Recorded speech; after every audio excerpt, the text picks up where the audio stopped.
Hello everyone, welcome to Shri Physics and Biology classes. I am Abhishek Sharma, Faculty of Physics. आज हम पढ़ेंगे 11th class में chapter 6 के अंदर energy.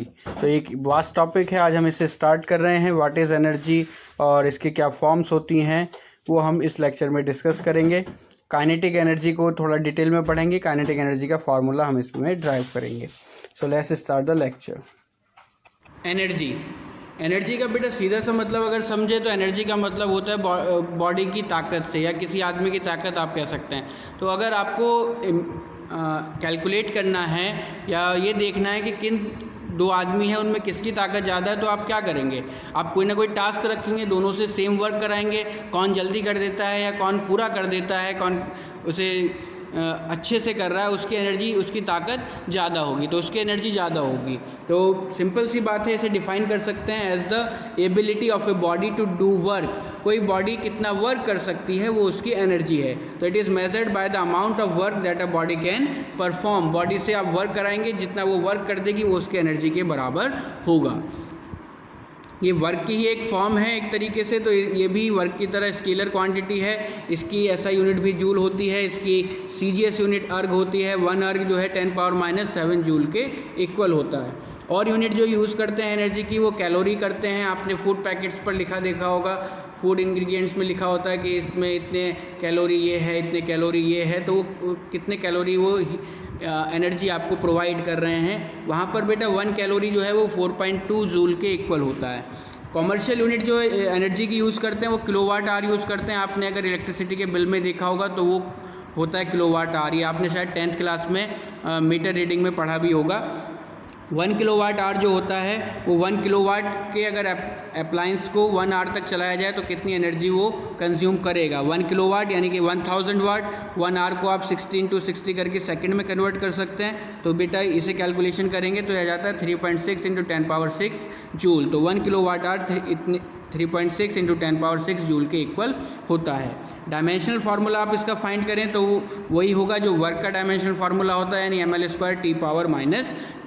अब बात करते हैं फॉर्म्स ऑफ एनर्जी की। तो बेटा एनर्जी की कोई एक फॉर्म नहीं होती है, एनर्जी की बहुत सारी फॉर्म्स होती हैं। जैसे मैकेनिकल एनर्जी है, इसके अंदर काइनेटिक एनर्जी और पोटेंशियल एनर्जी आता है। इसके अलावा हीट एनर्जी है और साउंड एनर्जी है, light energy, electrical energy, nuclear energy, atomic energy, chemical energy, magnetic energy. तो बेटा बहुत तरह की एनर्जी होती हैं, ठीक है। सब होती कहीं ना कहीं सब वर्क से ही रिलेटेड हैं। या तो बॉडी को उतना वर्क करा के उसके अंदर एनर्जी गेन की जाती है, उस बॉडी के ऊपर वो वर्क करके, और फिर वो बॉडी उतना ही वर्क कर सकती है जितनी उसकी एनर्जी है। फिजिक्स में आप इसी तरीके से एनर्जी को पढ़ने वाले हैं।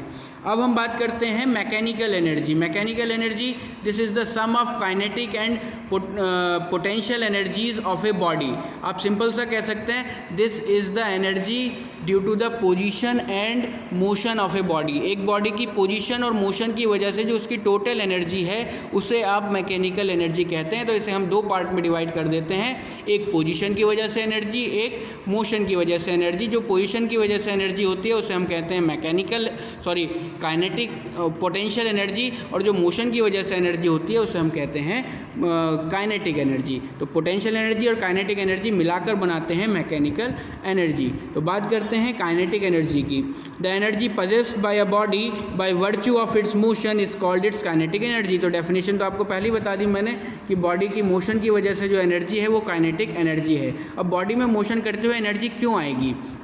देखिए, बॉडी अगर रेस्ट में है और आप उस पर फोर्स लगाते हैं तो वो बॉडी डिस्प्लेस होगी। जब आप उस पर फोर्स लगाएंगे तो वो डिस्प्लेस होगी, यानी कोई वेलोसिटी वो गेन करेगी। आप फोर्स लगाकर उस डिस्प्लेसमेंट कर रहे हैं तो फोर्स इनटू डिस्प्लेसमेंट क्या होता है, आप इस चैप्टर में अच्छे से पढ़ के आए हैं, वो वर्क होता है। तो जो आप बॉडी पर जो वर्क करेंगे वो उसकी एनर्जी की फॉर्म में स्टोर हो जाएगा। तो अगर एक बॉडी है जिसका मास m है, वो v वेलोसिटी से घूम रही है, तो उसकी काइनेटिक एनर्जी का फॉर्मूला होता है 12mv²। बहुत फेमस फार्मूला है, आप 9th क्लास से पढ़ के आए हैं। आज हम इसका प्रूफ देखते हैं।